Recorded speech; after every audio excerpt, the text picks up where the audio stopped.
This episode is proudly supported by Pepe Sayer Australian Cultured Butter. It's a one-stop shop for all your butter needs at Pepe Sayer. So if you're a restaurant or an airline or a function centre or a cafe, you can give us a call or jump online with us, and we have everything you need for your butter needs. We cover all of it.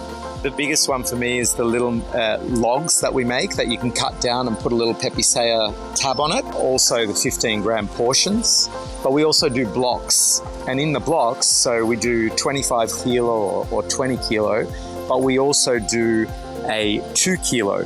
So you can buy a block of butter 2 kilo, and the prices are really competitive with the rest of the markets on those products. For more information, go to pepesayer.com.au.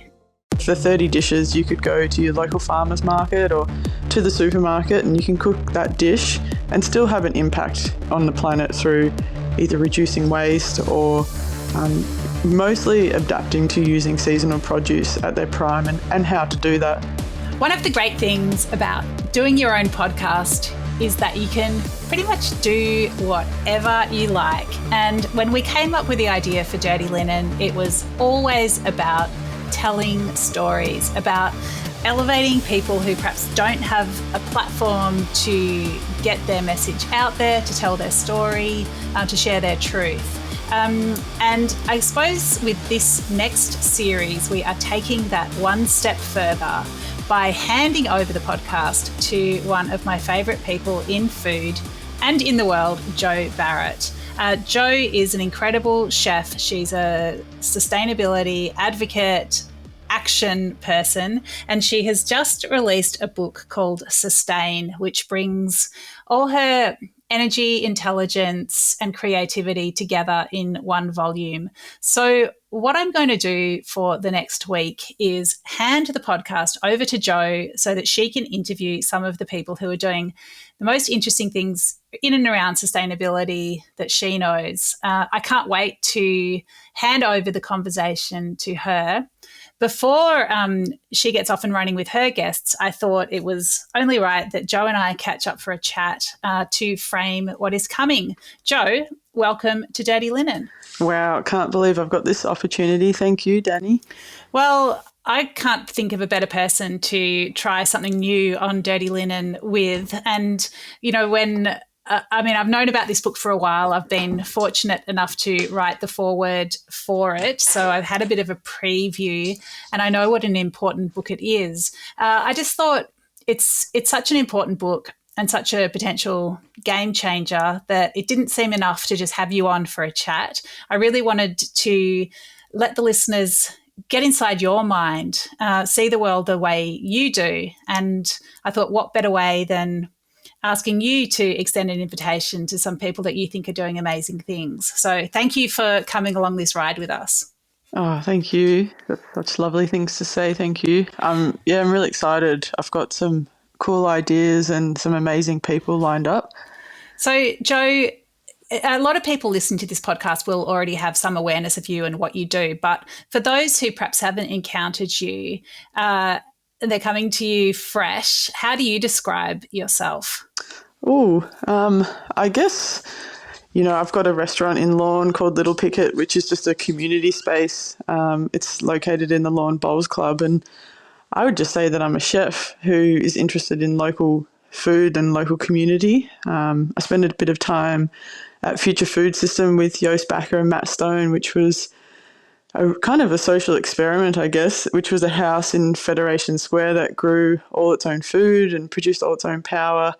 And that was really a clarifying moment for me. I'd come from restaurants and I'd been a baker and spent a lot of time, making cheese and making charcuterie, and then, was in this house trying to cook with whatever was just growing around us, minimal waste. And it was a moment of feeling great about cooking and food, but also quite overwhelming because I met so many people who were really worried about the same things that I was worried about within the climate and within the industry, about not having a negative impact with the way that we cook on the natural world.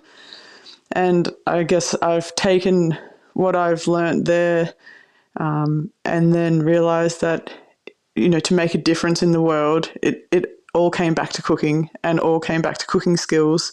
So I guess I just call myself a chef, but who's interested in having a positive impact on the world and not a negative impact. And I see that through cooking and through food and connecting with our local community. So maybe community warrior. Yeah, love that. Chef and community warrior is great. I think food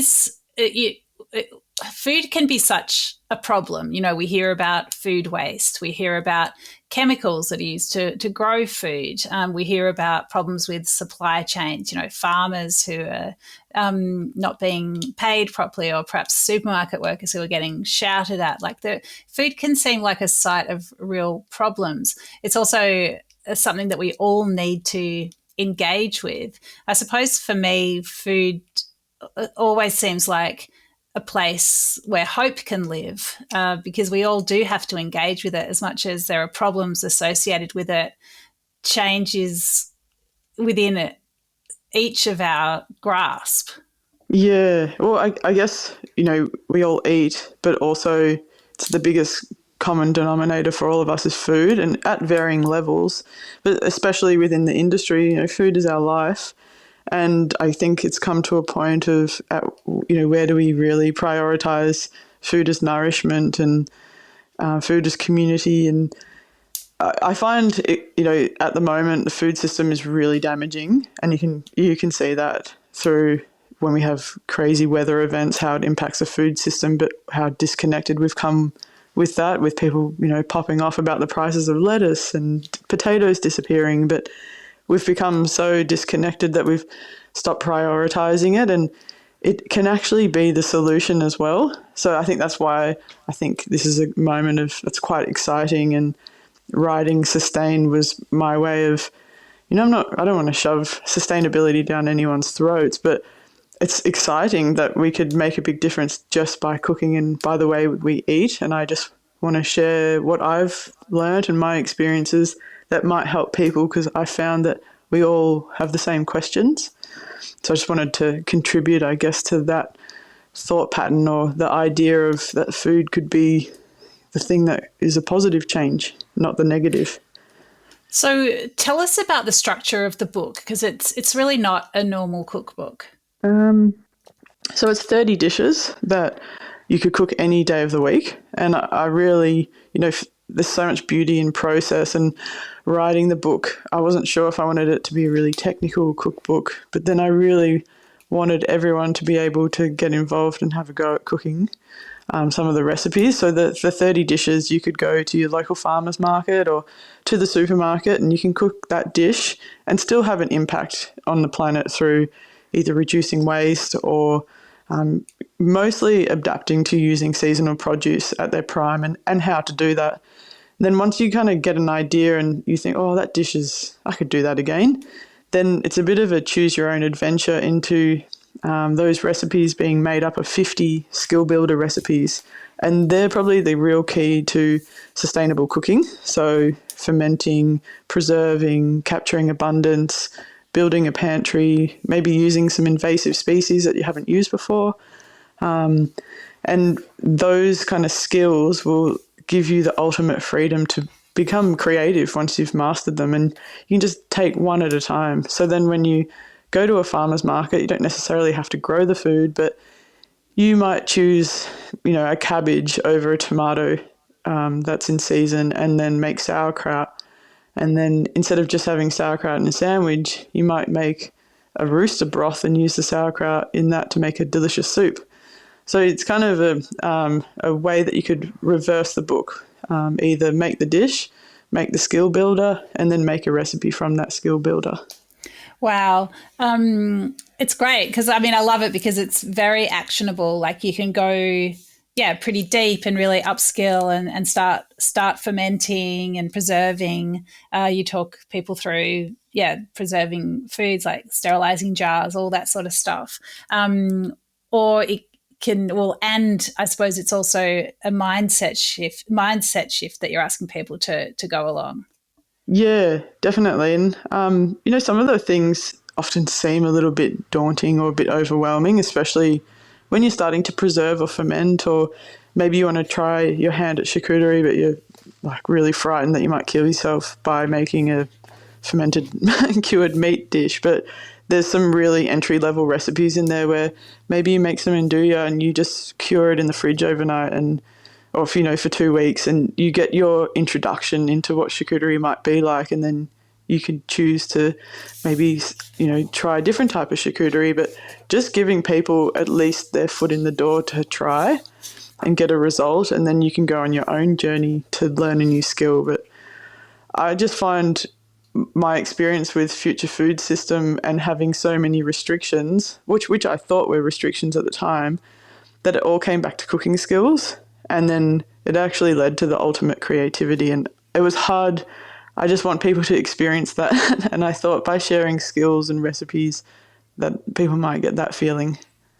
Yeah, and I love that the recipes are so intertwined, like something can be the basis of a number of dishes or a condiment that goes with various things. When you think about, like, a lot of cookbooks, I reckon they'd have, upwards of 90 dishes, up to 200 dishes. I mean, some big doorstoppers would have hundreds of recipes. But if you think about how people really cook and eat, they've probably got a repertoire of a dozen dishes that they cycle in and out of, maybe 20 when you think about it through the whole year. So I think 30 dishes that are all intertwined, that it build your skills, as you say, and allow you to bring in other seasonal produce as it comes along. It's actually a pretty realistic repertoire for people. Yeah, I hope so. Often it's about, how would you use wallaby, for example, and just searing it is a really good way, as a skewer is a really good way to at least try it. Some people don't even know just where to start, and I think some of the recipes in there are that good starting place that you could become a little bit more adventurous maybe, and then you might try a skewer with venison, or maybe it's mushroom. So yeah, just really hoping that if you just got a strong foundation that you can really grow from that. And I totally agree. You don't have to be adventurous all the time. It might just be one skill that you try in a different way with different ingredients. Yeah, and I mean, I've just flicked to the andouille recipe as you were speaking because I was like, what? I missed this one. And I'm obsessed with andouille. I just wrote about it today. There's this beautiful cafe in North Melbourne called Lumen People, and you'd love it, Jo. Like they use all produce from local farmers like Somerset Farm and Dog Creek, and just really nice cheese. And they make this andouille butter that was drizzled over some ricotta, and then on top of that was some beautiful roasted pumpkin, and then there was just some fried sage leaves that they'd grabbed from a garden down the road, and some toasted pepitas, and that was it. That was a brunch dish. And yeah, I became instantly a bit obsessed with this andouille butter, but now I can make my own andouille. It's only got 1, 2, 3, 4, 5, 6. It's only got 8 ingredients. It sounds pretty doable. Oh, it's really delicious, and you don't have the fear of, is this going to turn out right? Because you cure it in the fridge, so it's it's really safe in that way. But the coolest thing is, if I make andouille and you make andouille and someone else does, and we're going to get our free range pork from somewhere and our chilies from somewhere, they're all going to taste a little bit different, which I love, those little nuances depending on where you're getting your produce from. And although that it's the same recipe, I like that there's differences depending on where we're getting our produce from, and that speaks about farmers and how they're doing it, and that's the idea, that you start becoming connected with the producer. I love that too. So Jo, you're going to be the Dirty Linen host for the week, although I might butt in every now and again. But I'd love you to give us a little preview of who you're going to be chatting to. Yeah, well, I think first up we're going to have Billy Staunton. He's from Discovered Wild Foods. He's one of the co-founders, and I met Billy at Future Food System, and Discovered is a really interesting business. So it's all based around wild game, venison and wild boar and goat, and I think at the moment they've even got some rabbit in stock. And the idea is that they go and wild kind of cull and shoot. It's free range, it's organic, nutrient dense, and a pest, but they're delivering you can order online to home, but also for industry. And they kind of tackle the idea about, something that is a pest, but coming up with a solution, a sustainable solution. And I just spent a bit of time in America where wild food is really embraced in their kind of culture. And coming back to Australia where we have culling programs, tax-paying culling programs. But, could this industry be a little bit bigger in Australia? And is it a bit of a missed opportunity? And to dive into and speak with Billy, who set up Discovered with Tara, is really interesting. And even though I know him, I have so many questions about how they've done it, kind of what is the opportunity in Australia for wild game, how, there's recipes in the book. So I really love to tap into and pick his brain. And then Sam Oakdean from Stop Food Waste Australia. So I met Sam at Cyro earlier this year. I didn't even know what Stop Food Waste Australia was. So he's the head of the Australian Food Pact, which is a group of businesses who are committed to reducing food waste in Australia by 50% by 2030, which is pretty massive. And they work directly with businesses and with government to reduce food waste in the industry, like really large industry. And he has some pretty amazing statistics about how much food waste is actually happening in Australia, but then has a very positive outlook on how we can affect that at home and as individuals. So I'm keen, I guess, to get a bit more of an insight into what industrial food waste looks like, how they go about reducing it, especially because as chefs, I can see that there's a big movement at the moment, not just within restaurants, but I guess chefs are starting to move into the idea of producing products. And I think he really can give us a bit of an insight into how to do that without having food waste involved. Right. And then probably I'm a big fan of Matthew Evans, and I guess interviewing him is a bit of a selfish move because I'm really keen to pick his brain. He was a former chef and food critic and then kind of transitioned out of that into agriculture. And he's written 9 books and had, I guess, the same feeling that I had, is the industry damaging the world or the food system?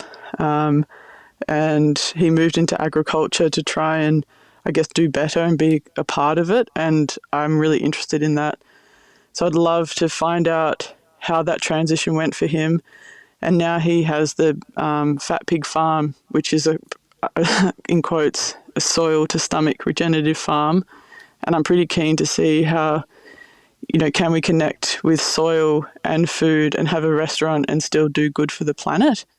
Yeah, well, they sound like 3 really fascinating conversations. I can't wait to hear where you take them. And yeah, I mean, you're leading with the curiosity, which is, I think, such a great mindset to go into an interview. So, yeah, Jo, cannot wait to handball the pod over to you and watch you take it away. Nice one. Oh, thanks so much for the opportunity. Yeah, all good. So, Dirty Linen crew, stick with us.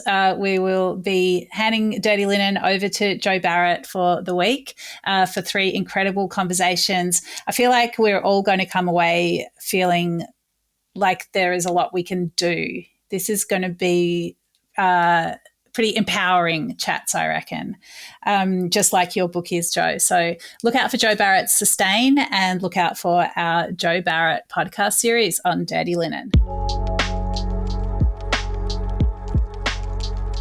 This is Dirty Linen, and I'm Dani Valent. We air the issues that the hospitality industry finds hard to talk about, hearing from different people with unique perspectives.